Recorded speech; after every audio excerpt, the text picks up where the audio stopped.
বাবা আঁকেন। হাই, আমি জন। শুভ বিকাল বন্ধুরা।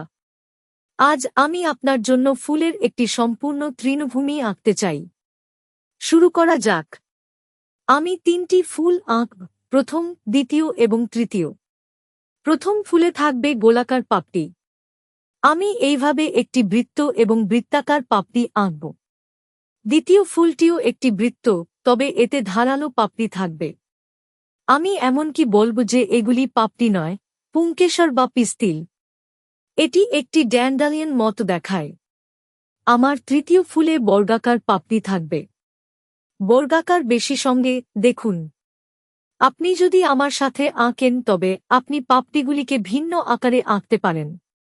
এখন আমি তাদের জন্য ডালপালা আঁকব, লাঠির মতো। আমি ডালপালা আঁকলাম, আমি তৃতীয় কাণ্ড আঁকলাম। এখন আমি সেই মাটি আঁকব যেখান থেকে তারা জন্মায় এবং পাতাগুলি। এই মত প্রতিটি ফুলের নিজস্ব পাতা আছে। এখন আমি এটি রং করব। আমি ফুল দিয়ে শুরু করব। আমি একটি ফুলের কমলা মাঝখানে নিয়ে আঁকব। এই ফুলে কমলা পাতা থাকবে। আমি যেতে যেতে একটি রং নিয়ে আসছি। এই ফুলের পাপড়ি নীল হবে। একটা নীল পেন্সিল নিলাম। দারুণ! বাকি যে সব এই এক রং হয়। এখানে আমি এটি হলুদ আঁকার কথা ভাবছি। আমি হলুদটা নেব। এইভাবে আমি ড্যান্ডেলিয়নের কাছে আমার পিস্টিল এবং পুংকেশরগুলি আঁকব। এবং সে নিজেও হলুদ হবে, তবে আমি তাকে আরও প্রফুল্ল করতে এইভাবে কিছুটা সবুজ যোগ করব।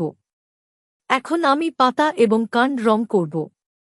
আমি সবুজ নিয়েছি, কিন্তু এর মানে এই নয় যে তারা সব একই রঙের হবে। আমি একটি ভিত্তি হিসাবে সবুজ গ্রহণ।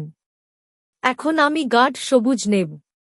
আমি একটি ফুল গাঢ় সবুজ আঁকা হবে। আমি দ্বিতীয়টিকে এইরকম সবুজ করব।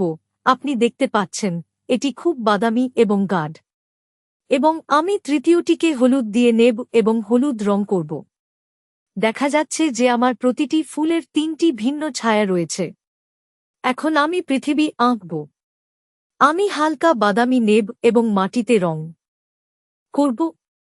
এবং আমি নুড়িগুলিকে বাদামি রঙে আঁকব, আমাদের জমিতে নুড়ি। আমি আর কি আঁকা উচিত? আমি একটি সূর্য আঁকব, কারণ আমি সবসময় এটি পছন্দ করি যখন একটি অঙ্কনে একটি সূর্য থাকে। কিন্তু সবকিছুই ব্যস্ত থাকায় তা ঠিক হবে না। আমি শুধু সূর্যের রশ্মি আঁকব। এই মতো। তারা আমার পাতা এবং ফুলের উপর চকমক, এবং তারা উজ্জ্বলভাবে প্রস্ফুটিত এবং আমাদের বলছি সুখী। যতক্ষণ না আমরা আবার দেখা করি, বিদায়।